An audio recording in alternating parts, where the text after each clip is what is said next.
कोल्हापूर जिल्ह्यात मुसळधार पावसाचा जोर कायम आहे. पंचगंगा नदीच्या पाणी पातळीत सातत्यानं वाढ होते.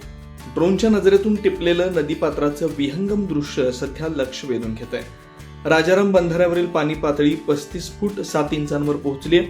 जिल्ह्यातील 57 बंधारे पाण्याखाली गेलेत. दरम्यान राधानगरी धरण 51% भरलेलं असून धरण क्षेत्रासह गगनबावडा, पन्हाळा, शाहूवाडी आणि चंदगडच्या घाटमाथ्यावर मुसळधार पाऊस सुरू आहे. त्यामुळे आगामी तासांमध्ये नदीच्या पाणी पातळीत आणखी वाढ होण्याची शक्यता व्यक्त करण्यात येते.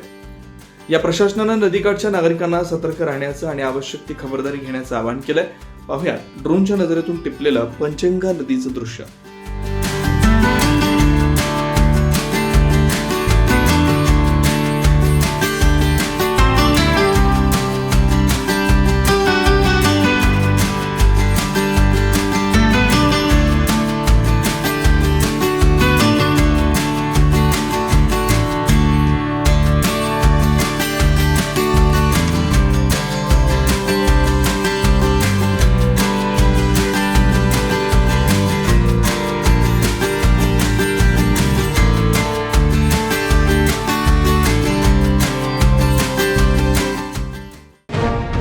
अशाच ताज्या अपडेटसाठी महासत्ता न्यूजला सबस्क्राईब करा.